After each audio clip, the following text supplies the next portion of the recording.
রাধেশ্যাম রাধে রাধে। শ্রীমদ্ ভাগবতের পঞ্চম অধ্যায় বেনপিতা অঙ্গের বৃত্তান্ত এবং কথন। আনন্দ লীলাময়ং বিগ্রহায় হেমাবদী পচ্চপি সুন্দরায় তস্मै মহাপ্রেমরসে চৈতন্য চন্দ্রায় নমো নমঃ। শ্রীকৃষ্ণ চৈতন্য প্রভু নিত্যানন্দ শ্রী দ্বৈত গদাধর শিবসাথী গৌরভক্তবৃন্দ। হরে কৃষ্ণ কৃষ্ণ কৃষ্ণ হরে হরে, হরে রাম হরে রাম। জয় রাধা মদন গোপাল শ্রী রাধা মদন গোপাল, জয় রাধা মদন গোপাল শ্রী রাধা মদন গোপাল, জয় রাধা মদন গোপাল শ্রী রাধা মদন গোপাল, জয় রাধা মদন গোপাল শ্রী রাধা মদন গোপাল, জয় রাধা মদন গোপাল শ্রী রাধা মদন গোপাল, জয় রাধা মদন গোপাল শ্রী রাধা মদন গোপাল। জয় রাধে জয় রাধে জয় রাধে জয় রাধে, জয় রাধে জয় রাধে জয় রাধে জয় রাধে। শ্রীমদ্ ভাগবতের পঞ্চম অধ্যায় বেনুপিতা অঙ্গের বৃত্তান্ত কথন। সুত কয়ে হে সৌনুক কর আবদান, কুষারু নন্দন ঋষি মিত্রের মহান। ধ্রুবের কাহিনী বলে বিদুর সকাশে, শুনিয়া বিদুর বলে অতীব উল্লাসে। ধ্রুবের কাহিনী শুনিয়া বিদুর খুব আনন্দিত লাভ করছেন, পরীক্ষিত আনন্দিত, সমস্ত ঋষির আনন্দিত লাভ করছেন। যাহাদের যজ্ঞস্থলে নারদ সুমতি, ধ্রুবের কীর্তন গান করে হৃষ্টমতি। ধ্রুবের কীর্তন গান খুব আনন্দ সবাই লাভ করছেন। কারা সে পচেতা আর কার পুত্র হয়, কোথা করে যজ্ঞ আর কৃপা পরিচয়। কে পচেতা, কোথা যজ্ঞ করছিল, কিবা পরিচয়। শ্রীহরি পরিচর্যা বিধি অনুষ্ঠান, পঞ্চরাত্রে বর্ণিল সে নারদ মহান। শ্রীহরিদের পরিচর্যা, আমার অনাদি আদি গোবিন্দ পরিচর্যা পঞ্চরাত্রে বর্ণিল সে নারদ মহান বর্ণনা করছিল। পরম বৈষ্ণব তিনি, হরির কীর্তন নিশ্চয় করেছে বলি হয় মোর মন। নিশ্চয় করেছে। সে সকল কথা আমি চাই শুনিবারে, দয়া করি বল মুরে সব বিস্তারে। বলছেন দয়া করি আমাকে সব বলেন। এতক শুনিয়া তবে মিত্র মনীষী কইলেন সেই কথা মৃদু মৃদু মুখে মুখে মৃদু হাসি, মুখে মৃদু হাসি দিয়ে বললেন। আছিল ধ্রুবের বৎস তিনটি তনয়। ধ্রুবের রাজার তিনটি তনয় ছিল। আছিল ধ্রুবের বৎস তিনটি তনয়, উৎকল সবার জ্যেষ্ঠ সর্বজনে কয়। কল্প ও বৎসর নামে ব্রহ্মীর নন্দন, বৎসর গুণতে শ্রেষ্ঠ জ্ঞাত সর্বজন। জন্মাবধি উৎকলের হরিপতি মন, অনিত্য ভাবেন মনে তুচ্ছ রাজ্যদন। উচ্চ নিচ্ছ বাবা নাই ছিল মনে, উচ্চ নিচ্ছ কোনো বাপ ছিল না মনে। কে উঁচু কে নিচু, কে ধনী কে গরিব কোনো ছিল না মনে। সর্বজীবের সমভাব ছিল সুপর্ক, রাজ্য সমস্ত জীবকে সমানভাবে দেখতেন। সর্বদা আনন্দমগ্নে বাহ্যমুখ মক, জড়কুলি সভা কারো তায়ে লাগে মগ্ন। ব্রহ্মানন্দে সদামগ্ন কেহ না জানিত, উন্মত্ত বিধির বলি সকলে হাসিত। শান্তশীল হয়ে স্থির তাকিত উৎকল, কেহ নাই রীতি জানি কহিত পাগল। কেউ জানতো না, কেউ বলতো পাগল নাকি। সর্বত্যাগী সেই বীর ধ্রুবের নন্দন, সব ত্যাগী সেই বীর ধ্রুবের নন্দন। মন্ত্রীগণ নাই তারে দিলা রাজ্যদন, মন্ত্রীগণ তাকে রাজ্যদন দিল না। বৎসর নামেতে ছিল ব্রহ্মীর তনয়, রূপে গুণে ব্যবহারে ধ্রুব সম হয়। পুরা ধ্রুবের মতো রূপ গুণ ব্যবহার। তাহারে করিল রাজা যত মন্ত্রীগণ, সব রীতি তাহার বার্যা সুন্দর গঠন। তার গর্বে বৎসরের 6 পুত্র হয়, পুষ্পান্ন ও তিঙ্গুকেতু ঈশ্বর উজ্জ্বয়। ষষ্ঠ পুত্র বসু নামে বিদিত ভুবনে, পুষ্পান্ন হইয়া রাজা বসে সিংহাসনে। পুষ্পান্নের 2 পত্নী দুষা প্রভা হয়, উভয়তে পুষ্পান্নের জন্মে পুত্র হয়। মধ্যাহ্ন সায়ান্নপাত প্রভাব কুমার, পদ্যূষণ নিশ্চিত পুষ্ট তনয় দুষার। সর্বগুণযুক্ত বুষ্ট হল নরপতি, হইল তাহার বার্যা পুষ্করণী সতী। পুষ্করণী পুত্র এক সর্বত্তেজা নাম, আকুতি মহিষী তার জ্ঞাত দাম। তাদের পুত্র এক মনুনাম হয়, নডলা মহিষী তার শ্রেষ্ঠ অতিশয়। মনুর জন্মিল তাই দ্বাদশ কুমার, সর্বরূপে গুণে শ্রেষ্ঠ সুন্দর আকার। গুরুকৃষ্ণ ঋতোয়ার দিত সত্যবান, ব্রত অগ্নিষ্টম শিবী প্রদ্যুম্ন তুমান। উন্মুখ অতিরাত্র অতি গুণবান, জন্মিল মনু সেই দ্বাদশ সন্তান। উন্মুখ কনিষ্ঠ বটে, গুণেতে বরিষ্ঠ, অভিষেক করে তারে হয়ে সবে হৃষ্ট। পুষ্করিণী নামে রানী, স্বরূপা সুন্দর, তার গর্ভেতে জন্মে 6 বংশধর। সুমনা অঙ্গিরা সাথী, ক্রুতু আর গয়, মহামতি অঙ্গ নামে প্রথমত নয়।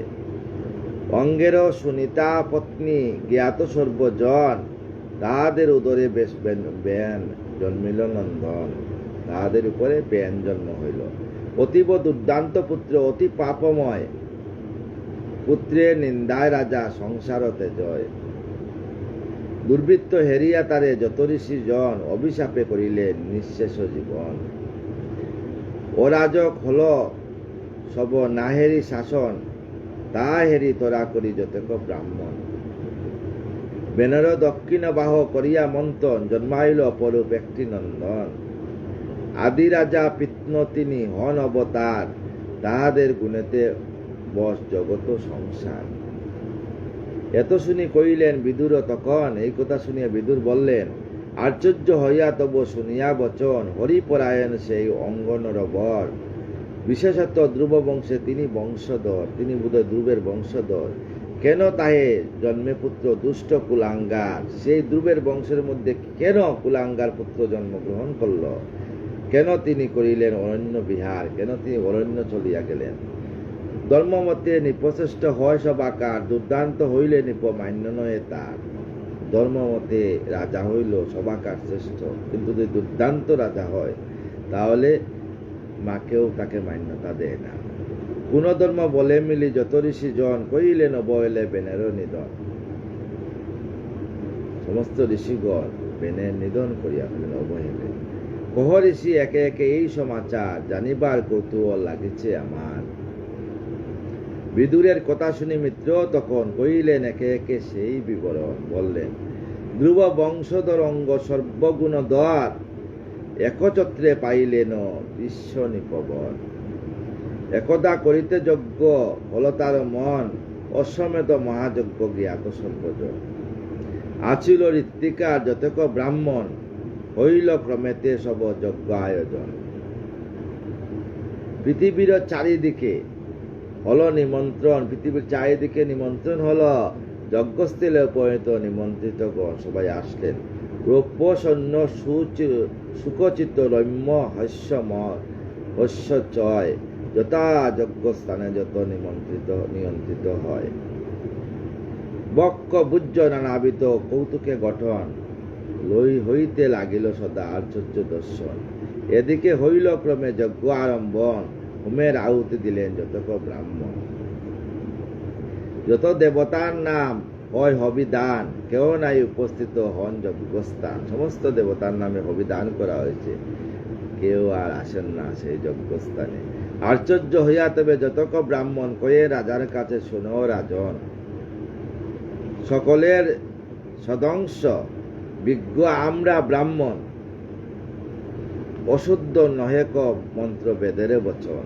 আমরা ব্রাহ্মণ, বেদের বচন কোনদিন অশুদ্ধ হয় না, ব্রাহ্মণরা বলছেন। আয়োজন ত্রুটি নাই দেখিয়ে নয়নে, তবে কেন উপস্থিত নয় দেবগণ।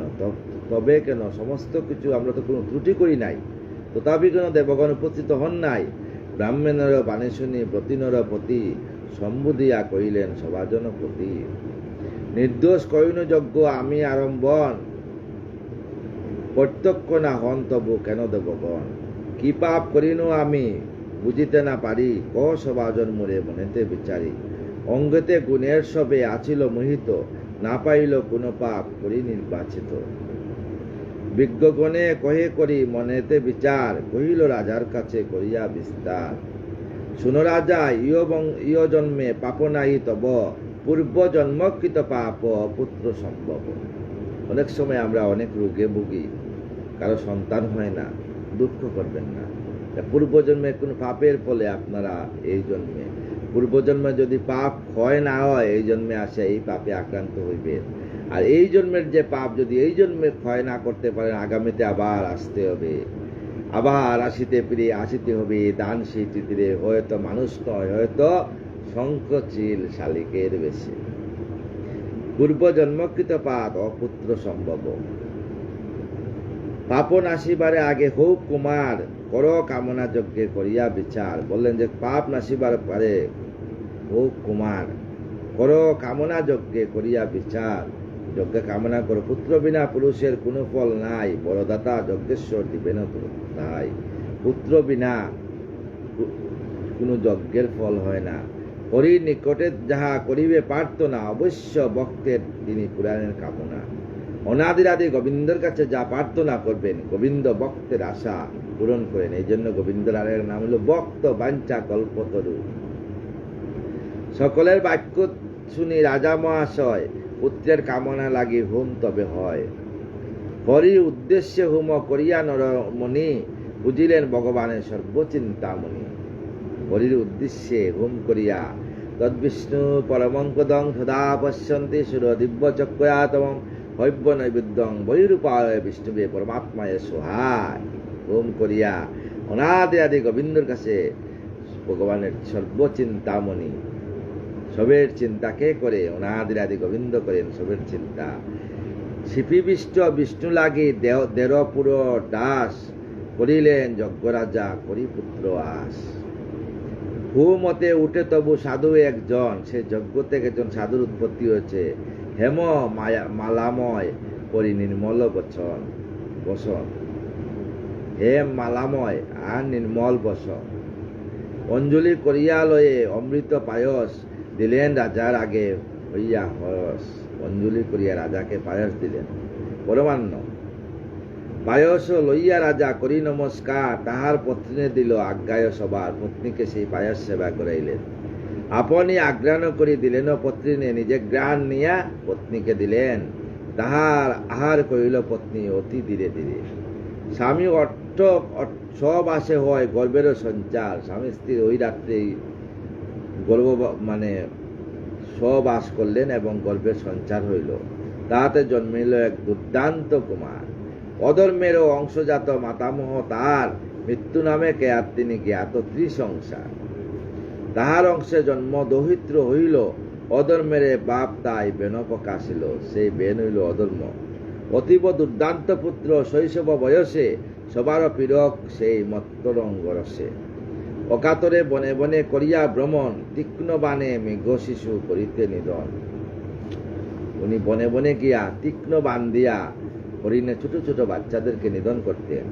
যজ্ঞের পশুর ন্যায় আত্মবন্ধু শনে, বধিত পাপিষ্ঠ সেই পুলকিত মনে। বন্ধুদের নিয়া পুলকিত মনে, সেই পাপিষ্ঠ মনে নিয়া সেই অবহেলা, যেগুলা অবুধ পশু, এদেরকে নিধন করত। নারিলেন অঙ্গতার করিতে শাসন, মহাদুঃখে হইলেন চিন্তায় মগন। রাজা পারলেন না। বয়সের সঙ্গে তার বৃদ্ধি পায় দোষ, হিংসা বৃত্তি দুষ্টমতি সদা মত্তে সদা রুষ। বয়সের সঙ্গে সঙ্গে তার সমস্ত কিছু রুষ বাড়ি গেল, হিংসা বৃত্তি দুষ্টমতি, কাউকে ভালো চোখে দেখতো না। যজ্ঞ করি লাভ তার, হইল ফল কুলাঙ্গার। নিজ পাপ এত করিয়া বিচার। ছেলে যদি পাপ করে, তাইলে পাপের অংশ কিন্তু বাবাকে পায়। দুঃখিত মনেতে রাজা করেন চিন্তন, অপুত্রক হলে দুঃখ নয় কদাচন। অনেক সময় অনেক বাবারা সন্তানের কুলাঙ্গার, সন্তানের কার্যে অসন্তুষ্ট হইয়া প্রার্থনা করে, গোবিন্দ আমাকে যদি অপুত্রক সন্তানহীন রাখতে হয় তো ভালো। কুপুত্র অর্জন করে অধর্ম অখ্যাতি, মনপীড়া জন্মেতা নাই সদগতি। যাহারও নিমিত্ত গিয়ে দুঃখপদ হয়, আত্মার বন্ধ সেই আদরেরও নয়। এতক্ষণ নির্বেদ পেয়ে অঙ্গ দুঃখমতি নিদ্রানা হইল তার, জাগে সারা রাত্রি। সারা রাত্রি রাজা নিদ্রা হইল না, জাগিয়া রইলেন। অর্ধরাত্রে শয্যা তেজি রমণীরে, অর্ধরাত্রে শয্যা তেজিয়া রমণীরে তেজিয়া অলক্ষিতে চলে যান গৃহের বাইরে, লুকিয়ে ঘরের বাইরে চলে গেলেন। আত্মীয় অমাত্য আর পুরোহিত যত রাজারও বৈরাগ্য শুনি অতীব দুঃখিত। সর্বত্র কহিল তারা অঙ্গ অন্বেষণ, তবু না পাইল তারা রাজার দর্শন। সর্বত্র খুঁজাইল কিন্তু রাজার আর দর্শন, রাজা চলিয়া গেলেন। সুবোধ রচিল গীত হরিকথা সার, শুনিলে গুচায় যায় যত পাপবার।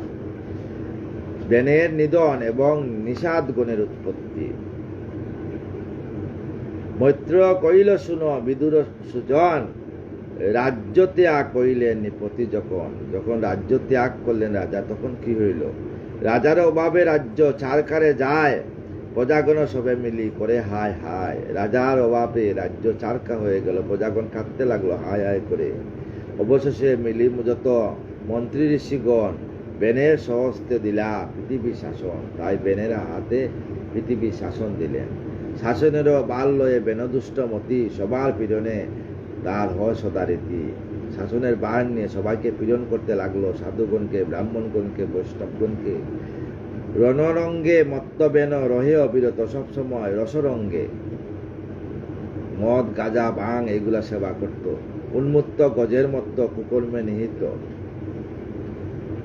যজ্ঞদান ভোজনাদি করিতে বিনাশ, ব্রাহ্মণের যজ্ঞ নাশ করত, ভোজনদের সাধুগণের ভোজন নাশ করিয়া দিত। আপনারও আজ্ঞা রাজ্য করিল প্রকাশ। যেবা পূজে ব্রত আদি করে উপবাস, তারে আনিয়া দরি করো নিধন।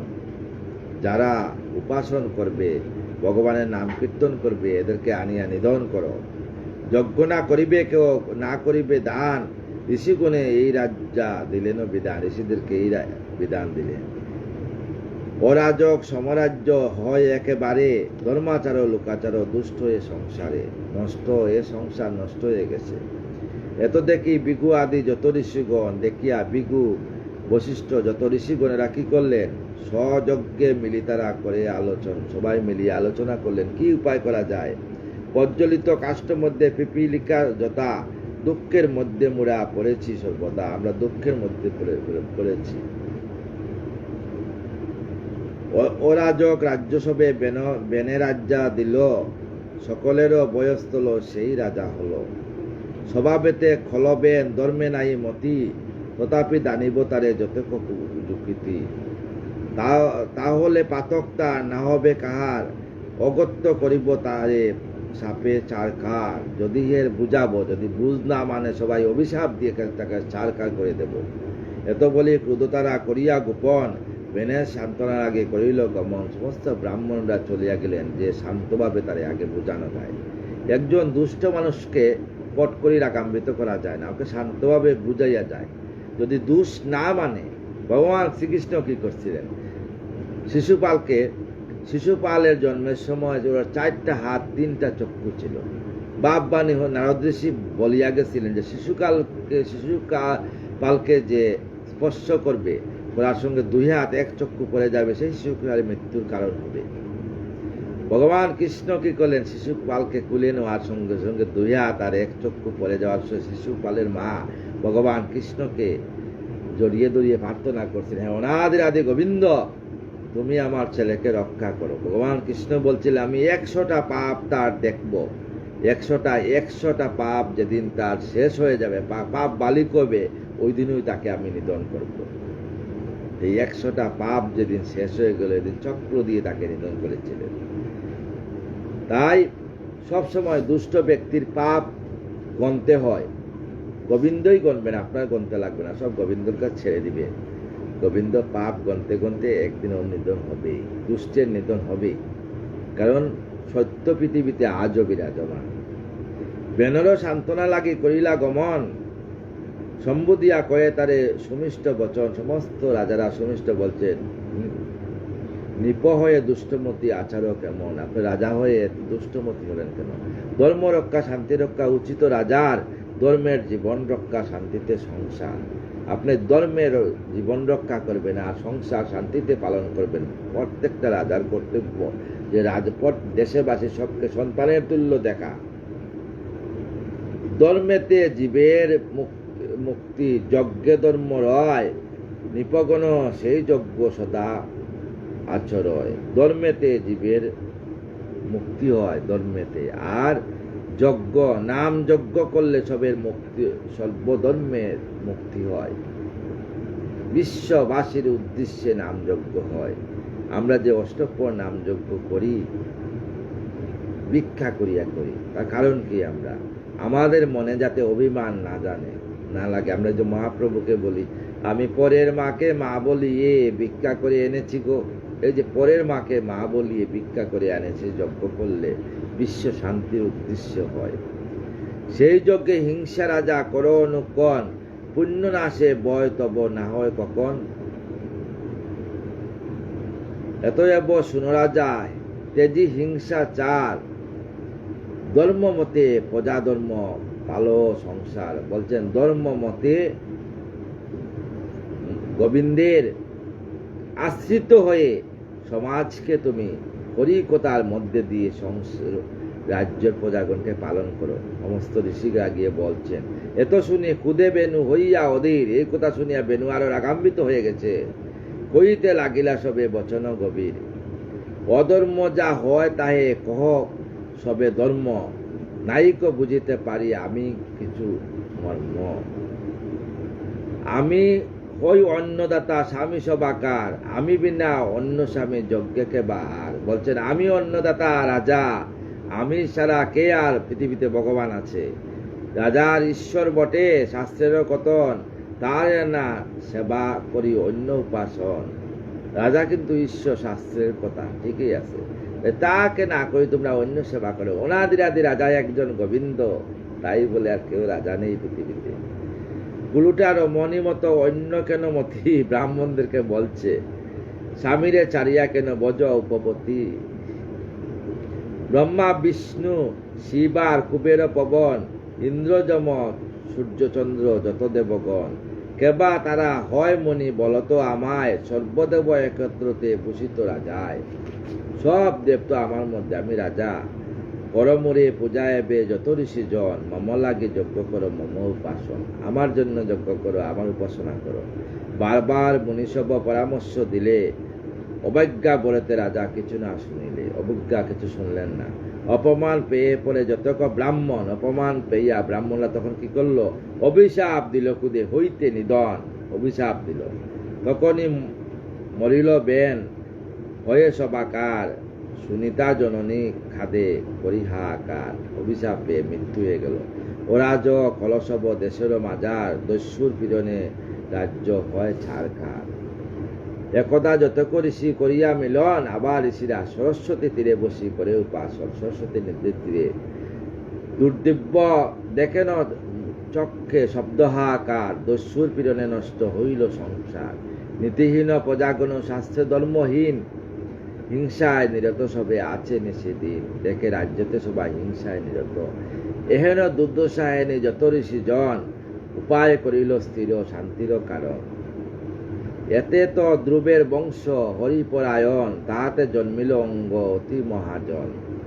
তাহার বংশের লোপ অন্যের বিচার, অরাজকে নষ্ট হয়ে বুঝিয়ে সংসার। এত বলি সবে লয়ে বেন সবাকার, মন্থন করিয়া উরু জন্মায় কুমার। তাই সবাই মন্থন করিয়া উরু তাকে আবার সন্তান জন্ম হয়েছে। তাহাতে উদ্ভূত হইল পুরুষ বামন, তাহাতে বামন কাকো কৃষ্ণ সর্বঙ্গ রক্তাঙ্ক লোচন। ক্ষুদ্র বাহু দীর্ঘহন ক্ষুদ্র পদদ্বয়, নিম্ননাশ তাম্রকেশ দুষ্ট অতিশয়। জন্মিল পুরুষে জিজ্ঞাসা করিল, কি কার্য করিব আমি তোমরাই বলো। মুনিগণ সেই জনে যেতা বসাইল, বেদ বা নিষাদ বলি তারও আখ্যা দিল। তাকে বেদ বা নিষাদ বলি আখ্যা দিল। জন্মমাত্র যেজন আপন শরীরে, বেনর পাতক রাশি লয় ধীরে ধীরে। যেহেতু নিষাদ জাতি অরণ্যে জন্মিল রহিল, পুরীতে করিতে বাস সুযোগ্য না পেল। সুবোধ রচিল গীত ভাগবত সার, যাহাতে গুছিয়া যায় সব পাপবান। বেনের নিধন এবং বিষাদগুণের উৎপত্তি। আগামীকাল আমরা 6ষ্ঠ অধ্যায় নিয়ে আসব, বিষ্ণুদেবের জন্ম এবং রাজ্যাভিষেক। অনেক বড় বড় অধ্যায়, তো আজকে এ বিষয়ে আলোচনা করছি না। লক্ষ্মী পূজার জন্য একদিন দুই দিন লাইভ নিয়ে নাও আসতে পারি। আপনারা ক্ষমা করবেন আমাকে, যদি সময় পাই আসবো, অনেক রাত্রেই আসবো লাইভে। ভাগবত আমার অনাদি আদি গোবিন্দের দেহ। ভাগবত কথা শুনবেন, হরি কথা শুনবেন। যেখানে ভাগবত কথা হয় সেইখানে বৃন্দাবন হয়, যেখানে তুলসী কানন সেইখানে বৃন্দাবন, যেখানে সাধুগণ সেইখানে বৃন্দাবন। তাই সবাই বৃন্দাবনে শুনে ভাগবত কথা শুনবেন। সবাইকে রাধারানী যাতে কৃপা করেন, রাধারানীর কাছে সবার মঙ্গল কামনা করি। সমস্ত সাধুগুণের চরণে আমার দণ্ডবোধ, সবা প্রণাম। সবাই আমাকে কৃপা করবেন, আপনাদের চরণ দুলি আমার মাথায় দেবেন। শেষর দিনে যাকে আমি রাধা রাধা নাম করে এই দেহটা রাধারানীর চরণে সমর্পণ করতে পারি বৃন্দাবনে। রাধে শ্যাম, রাধে রাধে। জয় রাধা, জয় কৃষ্ণ, জয় বৃন্দাবন, শ্রী গোবিন্দ গোপীনাথ মদন মোহন। জয় রাধা, জয় কৃষ্ণ, জয় বৃন্দাবন, শ্রী গোবিন্দ গোপীনাথ মদন মোহন। জয় রাধে, জয় রাধে, জয় রাধে, জয় রাধে। তপ্ত কাঞ্চন গৌরাঙ্গী রাধে বৃন্দাবনেশ্বরী, বিশ্ববানুসুতাং দেবী পরমাম হরিপ্রিয়ে। জয় রাধা রানী, রাধে রাধে রাধে রাধে।